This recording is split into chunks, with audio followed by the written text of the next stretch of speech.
What is going on, guys? And we are back for the final episode of our mini series that follows Josh through his first three games. Josh, this week, is playing his week one match. I know, really confusing, but he's playing Scot and the Nashua Nidokings.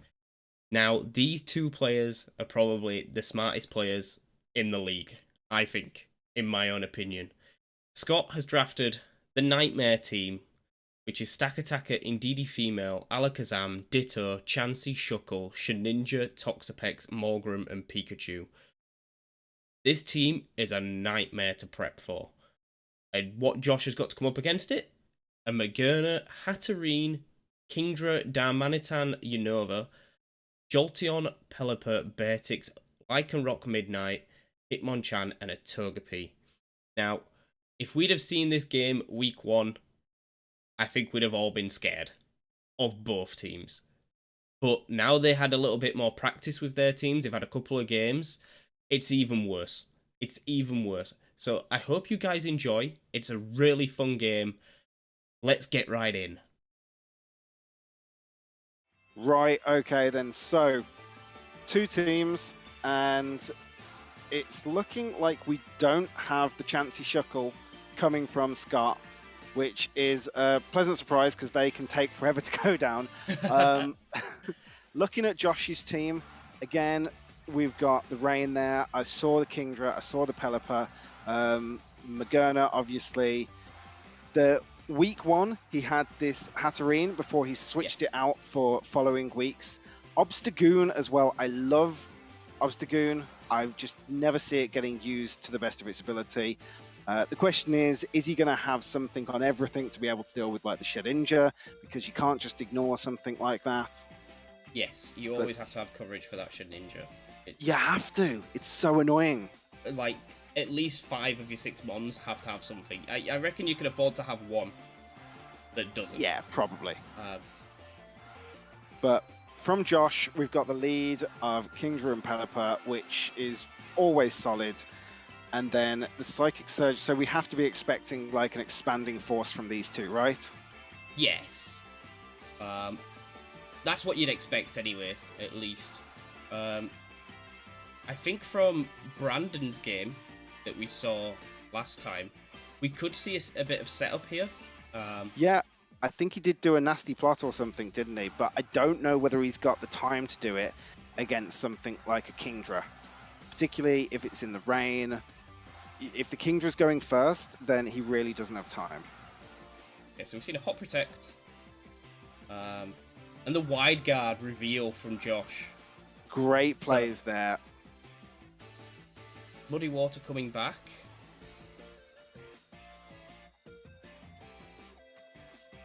And a bit of damage. Yeah, reasonable damage, but crucially less than half. Now, the Mystical Fire, this is just purely to be lowering the special, right? Yes. Yeah, 0 damage pretty much, but the special going down does mean that Urigella, the Alakazam, might actually be living here, so I don't hate it. So we are going to see a Charge Beam. And I believe this gives you a boost. It does. Or a 50% chance of a boost, I think. So we see, and the Pelipper is sashed. Okay. Yeah. But it does get the boost, which means that... Ooh, next turn is going to be scary from that Alakazam. Skull doing well over half, though. It's so good. The damage is just yeah, something else. It looks like he's going for it here. He's clicked on the Helping Hand. And is that a misclick? Did he go Helping Hand Protect? I think it's a misclick. I think he meant to click something above. Yeah, it's definitely a misclick. Yeah. Let's see if he gets punished. I don't think he will. No, to be fair, we know the DD takes this, and it's lowered the special attack since then. Yeah.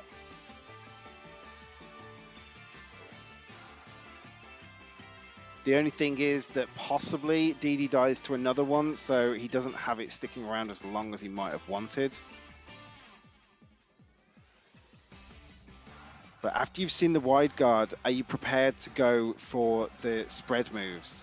That's the thing. So I'm not against this swap into Shedinja, knowing that its chances are it's a muddy water. There we go. So it's not going to get hit. And into the Mimi. It lives on 4! DD living, yeah. That's massive. I knew it was close. Oh yeah, big damage. Big damage. Pelipper going down, which Scott wanted to see, I'm sure. So annoying when anything's just clinging on for dear life, because you know you have to waste a move going into it. Hitmonchan, so you've got to be aware of the fake out, but well, in fact no, because there's still the psychic terrain up, right? So no fake out. Probably got something like a fire punch for the Shedinja, I'd guess. So it looks like Scott is wanting the Kingdra here. So he's swapped in the Ditto, and then this is an amazing play. Yeah, because the ally switch, he's probably predicting that something is going to hit the Kingdra, or he's going to double into the Kingdra, the DD slot. So as long as this Hitmonchan hasn't gone for anything special, could have gone for Dark, but I don't know what Dark it gets off the top of my head. This is going to do nothing to either of them. So great plays from Scott. Really good pivot. Throat chop. So he had gone into the Shedinja slot. So yeah. What does... Scott's getting some really good momentum here. And now Josh is going to start panicking a little bit. Well, not panicking, but he has to second guess what he's clicking. He's seen the ally switch now. It's this game of, will he click it twice in a row? No, he can't click it twice in a row. That's it. And the thing is, he knows that the likelihood is the Scott's Kingdra is going to be faster, purely based on the normal choice scarf, right? Yes. So another ally switch coming in. Does Josh read it a second time? Because the throat chop did decent damage to the Kingdra anyway. The Hurricane lands. Doesn't do over half. No, that surprises me. So Josh didn't predict it that time, but the throat chop is still doing decent damage here. It is, so he can't hate it. Looks like he's going into the DD, which is fine, but you're almost certainly sacrificing it, right? Yeah, I think this is to get a bit of positioning. Yeah, I feel like reset the Ditto. Yeah, Scott doesn't want the Kingdra as a Ditto now, so it's a very good play. It's a very good play, and also it gets him a lot of knowledge. So he's now seen the full Kingdra set, and he can swap out again, and hopefully, if he doesn't get the Kingdra, he can see something else is set. This is true. It's not a bad play. You can afford to sacrifice the Ndidi here. Reset the psychic terrain as well. Because you've still got the Alakazam in the back, right? Yeah, and it stops Josh from cycling this fake out on the Hitmonchan, but it is going to get hit by a Poltergeist, and I reckon this is going to do some big damage. And it does enough. It's enough to kill. Okay. Hitmonchan, just that little bit. It's so close to being good, but it just doesn't take hits well enough. Although, to be fair, the Poltergeist is always really overpowered. It's there we go. Such a broken move. We've seen that Josh dropped the Flare Cannon, so again, this Shedinja is living. Now, is this going to be... You can't click Shadow Sneak because of the terrain, which is a bit disappointing, because a Helping Hand Shadow Sneak, I reckon, would take the Kingdra. Well, yeah, it would. The thing is, that Kingdra is probably the last thing that can kill this Shedinja, right? The likelihood is there isn't anything on Magerna that can deal with it. So a Follow Me here, yeah, could end up keeping you well alive. Yeah, Poltergeist, but yeah, Magerna has to be killing the Ndidi. So we've seen Flare Cannon and Energy Ball, both will not hit Shedinja. So I'm feeling like you're correct, Nick, in that this Magerna has nothing for the Shedinja. Exactly. So at this point in time, Josh has to be scared of that, and you're now going to get a Magerna that can outspeed Josh's Magerna and Yes, guaranteed one-shot that Kingdra. It doesn't have anything for it. It pain has pain split. Hurricane. No, the miss! Oh my word! And Blub is getting half his health back. The Poltergeist is going to land, and the Kingdra's got to go down. It's got to, right? Oh. Yeah. Scott knew he could take his time there. He knew that the Focus Sash would keep it alive, even if the Kingdra did hit. But to be fair, Josh doesn't even know that this is Focus Sash now. You have to presume it, but that miss is massive. And a Flare Cannon into the opposing Ditto. It's not going to do a lot. Oh. Oh, wow. I feel stand like corrected. I feel like it had a couple of Soul Hearts up. Oh, it normally does. Yeah. And there's another one. But and Ditto's HP is kind of low, so. Well, it's done the pain split, so it wasn't bad. But if it was choiced into it, that's a weird thing to get choiced into. Okay, so we have Uri Geller, and at this point, it's a GG to Scott because. Yeah, we've literally seen the Magerna set when the Ditto changed into it, so we know that it can't do anything. Josh just needs to be going for the kill on the Alakazam to get this down to a 1-0. Don't mind the protect there, a bit of scouting to see if there's anything else that you can get some information. It also buys you a bit more time to get your head around game 2. Leftovers as well, helping you maybe survive long enough to take down the Alakazam. So the Expanded Force coming off single target from an Alakazam is going to do big damage. It is resisted though, yeah. But the Poltergeist is almost certainly going to pick up the KO here. And the Shed Ninja takes it out. Oh, that's it. It's lethal, man. It's lethal. It really is. It's... Shedinja is so tricky, and Josh needs to be thinking about that going into game 2. So, if you're Josh, you've got to drop some... I don't think you have to drop the Magerna. But well, it's as you said, 5 of your 6 mons need to be able to kill it. If Magerna's the one that can't, that's kind of okay, except for the fact that the Magerna's almost always going to end up being the last one left alive. So you've really got to be focusing on the Shedinja with everything else, right? Yeah. And I don't really think Scott has to change this up. I don't really like bringing the Pikachu here. I don't think that's the play. I don't know what it's for. Like maybe another Follow Me or something, or... Why do you need a second Follow Me user? Yeah, that's much better. Yeah, get rid of that. So I think it just goes with the same 4 as last time. It's like there's no reason not to. I mean, there's an argument for bringing the Stack Attacker instead of something else, but you know the Shedinja is a problem that Josh has to focus on. So that definitely comes in my mind. Yeah, he's gone for the same 4. If it ain't broke, don't fix it. Yeah, I don't think he was actually like particularly threatened that first game as well. I don't think he no, I think the only time was the misclick, right? But yeah, you can't help that. Like, unfortunately, everyone's going to misclick at some point in their Pokemon career, right? Okay, so we are going to see DD Urigel again and Pelipper Kingdra. Yeah, same leads from both sides. That's fine. So Scott now has the knowledge of this thing has Wide Guard, so if I'm him, I'm probably just clicking Mystical Fire straight away and just trying to nullify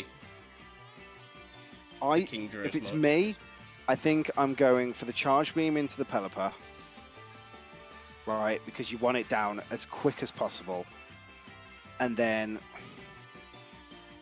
I don't know, maybe the Expanding Force in case it doesn't click Wide Guard from the DD. That way you get the... Yeah. Are we going to see the Wide Guard? Yeah, a Wide Guard. It did click it, so... Good read. And Muddy Water coming out again. go. Smash. Yeah, DD's seen that chunky, damage man. before. DD's great. So yeah, Mystical Fire coming in. Gets you a guaranteed live with Alakazam. Yeah, so this is a move for move repeat of turn 1, game 1. So, onto the Pelipper. I'm not against it. Nullifying the Pelipper a bit as well. Because it Gets rid of that does focus have some sash. output. And the D-Gleam. Is this wide guard going to happen? He's gone That's for the the helping thing. hand. Does it go wide guard again? He went for the protect. Oh no, you can't do But that after wide guard. No, you can't. And the Indeedee avoids. So it's going to live another turn. We know Urigella lives. Yeah, because of whether it's because of the Mystical Fire or not, I'm not sure, but this is going to be big. And it does take the Kingdra down. Yeah, Pelipper's down to lower than half. Kingdra's down all the way. Scott has to be happy with that turn of events. So like nothing went right there really for Josh, unfortunately. in comes the Magerna. So it's in the back of Scott's mind, it's like I could pretty much leave this Magerna alone and just kill everything else and leave the Shedinja till last. Another wide guard. I mean, I don't hate that from Josh, but Scott saw that coming. And a charge beam. Yeah, so this Pelipper will be down now. And it's just one last thing that could potentially kill Shedinja. Yeah.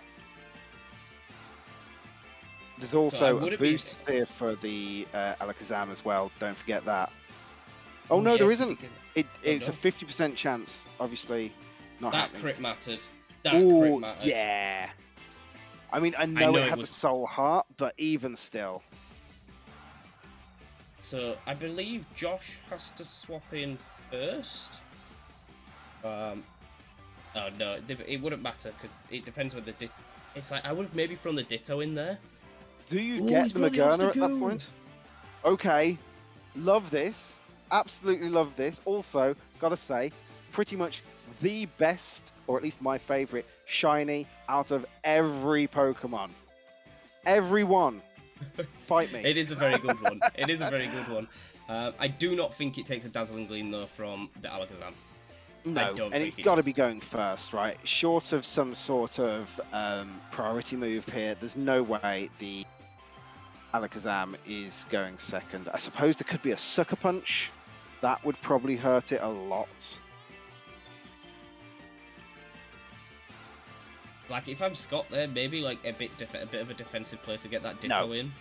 But, oh, it does live! Oh, it does live! And the Body Slam. Oh, maybe predicting the Ally switch. Yeah. Again, that's what he went for last time. Mind games. It's just the mind games. As everyone says, you only ever need to click Ally Switch once. So Scott clicked it twice. Magerna is going to take the Alakazam down. So I think that's 3 Soul Hearts now for that Magerna. Yeah. But, just put it in a Toxic Orb. Oh, but so it's Guts. It's Guts. This is scary, but if you can't click Protect on the Ditto, right? Because you choice Scarf. Yeah, so Scott has no Protects here. So it's got to be whether Josh can read the Ally switch. I mean, because he's got one turn. The poison is going to kill that Obstacoon.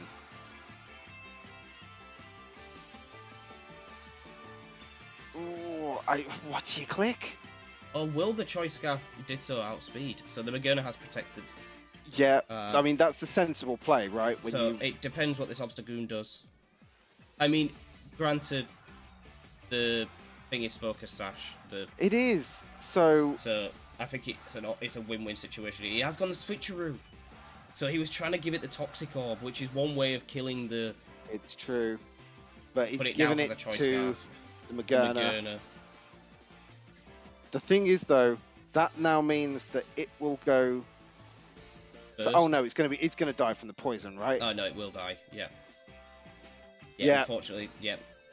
And And that is, puts Josh in a no-win situation. yep, that is game. Like, there might be Pokemon still left on the field, but this is at this point just playing for either a 1-0 or a 2-0, right? Yes. Or was it? It was 1-0 last time, was it? I think it was, right? I think it I've was. forgotten. Yeah, it got left I've onto the forgotten. Shedinja and the Magearna. But this is a really, really good example, I think, of how to position right, how to really abuse the ridiculous move Ally Switch. You know, how to use a Ditto, because I think great use of it, and really just caught Josh off guard here. Yeah, Yep. There we go. Amazing plays from Scott. Amazing plays Yeah. from Scott, and you can start. He's really starting to get hold of his team now. He's definitely had some practice with it. It's a scary team, and if you, I just don't know, but like that Shedinja is just scary. Shedinja is just scary. You've got to be ready for the Shedinja. Do not underestimate it. If you're going to bring 5 Pokemon that can deal with it, make sure the 6th is worth not having a move for it. Yep. But another great game. We've seen Scott pick up his second win. Oh no, first win, second win. No, Second he's beaten Brandon, because this Yes. was. I've lost track of what the games have been rescheduled. I think this was his week 1 match, but it was rescheduled till later on because of the fact that he was out of town and what have you. But he's previously won at least one versus Brandon, which was his week 2. This was his week 1, but he's now picked up another win, so starting to gain momentum. Yep, he's really picking it up, and it's what we expected Scott to do when he drafted the worst team. Well, it's not a worst team, but it's a nightmare team. That's what I mean. Yeah. It's wrong choice of words. It's just a nightmare. It's a pure nightmare. That's it. But thank you all for watching. It's been great. We'll see you in the next week. Bye bye.